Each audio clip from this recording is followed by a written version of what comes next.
sitting there that hadn't been cleaned and put away. She asked me why they weren't done. I pointed out that the small dog room was Michael's responsibility, and he had told me he'd done everything. She said it was the responsibility of everyone to make sure every task was done before we left, no matter who had been officially in charge of the task. I didn't point out that I highly doubted she'd hold the other employees accountable if I messed up doing my tasks. I apologized, but figured in my head that I was getting a verbal warning because it was only 4 to 5 bowls that had been forgotten and was easily fixed and would be something I would make note of for the future. Instead, all of us got an official mark on our records. Cue malicious compliance. From there on out, I took my sweet time checking and double checking that every job was done so that there would never be the smallest question that it hadn't been done well enough, no matter how small. I also made sure that my coworkers went behind me and did the same thing. A small piece of debris missed while sweeping the floor, got to do it again. Better wash those bowls again. The bed in this empty cage looks slightly askew. Better fix that. I'd check to make sure every door was closed and locked, and then do it again 2 or more times. Now, because the managers couldn't be bothered to make the people responsible for doing their job actually responsible for their own job, we all had to spend the time checking behind everyone else, which meant that we added another 15 to 20 minutes of time on top of actually doing the job. Make me responsible for doing someone else's job instead of expecting them to actually do their job? It's going to cost you an hour of overtime combined. This tale had me howling. You took your duties doggedly and then unleashed some pup-tastic malicious compliance. It's a rough situation when management unfairly barks up your tree, but you didn't roll over. You meticulously covered every territory and locked every door, making them pay for their mistakes. Here's a high paw for not letting them lead you astray and teaching us all a possum lesson. This next story comes to us from Captain David. Woman wasn't expecting she would be having a riding buddy. Let's jump right in. This malicious compliance takes place in the Czech Republic, where many people are often really grumpy. My girlfriend, 30, and I, male 21, were waiting for a bus ride to go to her hometown for a wedding. As you'd expect, we had 3 bags, and they were packed to the point where zipping the bag required you to sit on it, especially her bag, as she was one of the bridesmaids. Before we boarded the bus, we had to wait for the passengers who had paid beforehand to reserve seats. My girlfriend and I had not prepaid. We were in somewhat of a line which allowed for the passengers who reserved seats to pass. The line for unreserved seat passengers was essentially respected, except by this woman. She arrived when the line was somewhat being formed and decided to stand next to us.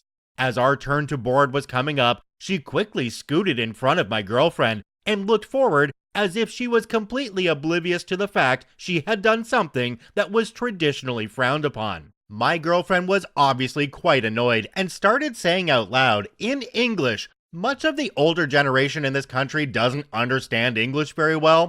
Well, that's a bitchy thing to do. Can you believe this woman? I was calm, as I had counted how many people had already boarded the bus, and there was still a good chance we'd find seats together in the unreserved rows, so I didn't think it called for any type of confrontation.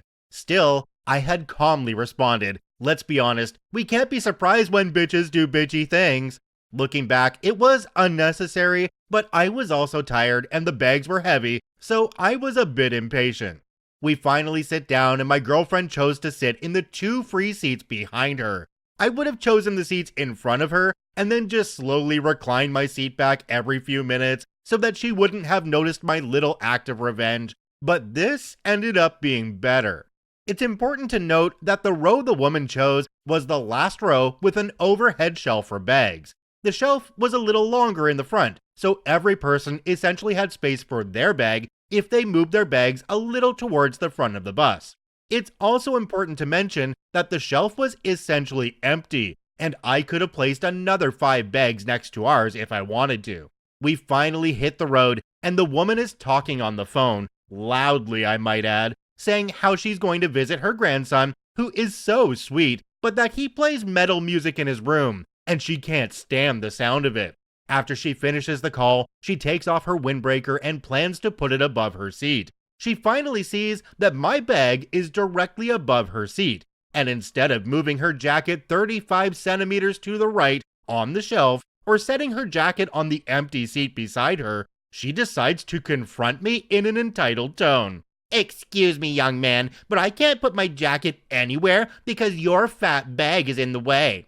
I was bored, so I decided to act like this was a tragedy. Oh no, what will we do? Maybe if we put our heads together, we can find a solution. Her face turned from shock to old communist grandma rage. She yelled back, "Well, don't you know that the shelf space is for the person directly below the seat?" Oh, I'm so sorry. I truly didn't know that was like an unspoken rule. So the space above your seat is only for you and the potential passenger next to you? I say, truly acting sorry and embarrassed. Yes, it is. So please move it to your spot, she says, acting victorious. Of course, right away. I quickly get up and take my girlfriend's bag off the shelf and place it on the seat where I was sitting next to her. I kept my bag in the exact same spot and plopped myself right next to the old woman with a grin. The look on her face was absolutely priceless, as she was trying to understand what just happened. I smile at her, take my headphones out, and play some death metal way too loud so that she can definitely hear it. I might have hearing loss. I don't even like death metal, but it was definitely worth it knowing she was annoyed the whole time. My girlfriend was sad I didn't sit next to her for the bus ride, but she ultimately agreed it was the best way to get back at her. Well, I must check myself before I get too carried away with this bag load of puns, but that story certainly begged my attention. This feisty lady sure seemed to carry on with her entitlement, providing a case study in bad manners. OP handled this beautifully though, making sure she zipped her lip and providing some heavy metal to her supposed piece. This next story comes to us from FGBP. I'm waiting for the customer, boss. Let's jump right in. I wanted to post this in r/petty revenge, but I think the malicious compliance part is more suitable here. My dad does food delivery service in his leisure time. He said he likes the community among the riders. All riders, motorcycle is really preferred for the traffic around the town, are provided with a helmet and a jacket that match the company logo color, plus some details on them. Delivery to hotels are common, as our town is one of favorite tourist destinations in the country, and traffic could be really a thing, especially during the holidays, while people craving for local cuisine but don't really want to deal with it. On to the malicious compliance story. One day, Dad got an order to deliver to Marriott Hotel. He was told by the security to leave the jacket behind before entering the lobby and while waiting for the desk to come for their food there. He argued about leaving the jacket behind, worrying as the motorcycle parking area is quite in the open. So the security told him to leave it in the concierge. This annoyed him, but he complied anyway. He gathered from other riders that the same security guy has been asking the same, and sometimes with a condescending tone. Dad came up with a little evil plan. This security guy mostly works in the day shift, so when he got another order to Marriott during the day, Dad took off his shirt and left it in the bike's container under the seat and wore nothing under the jacket. He walked towards the lobby, glancing the security who stood there with a smug face, and headed towards the concierge, took off his jacket, and sat pretty on the couch in the lobby while the receptionist looked at him with horror. "What are you even doing?" "I'm waiting for the customer, boss." "Bare-chested? Where's your shirt?" "It's a hot day, boss. I ride around the town with only my jacket on. No delivery jacket allowed in lobby, no? Your colleague, that security guy, told me so." Just leave the food with me, and please put your jacket back on. Thank you." The security guy realized the situation a bit late and could only watch the whole exchange with his jaw dropped. Next time my dad gets an order to Marriott, the same guy just told him to leave it with him. This cheeky tale of your dad's delivery exploits really hit the spot. Your dad, refusing to be taken for a ride, seasoned that security guard with a hot plate of petty revenge. His bare-chested response to the no jacket rule cooked up quite a stir, serving up discomfort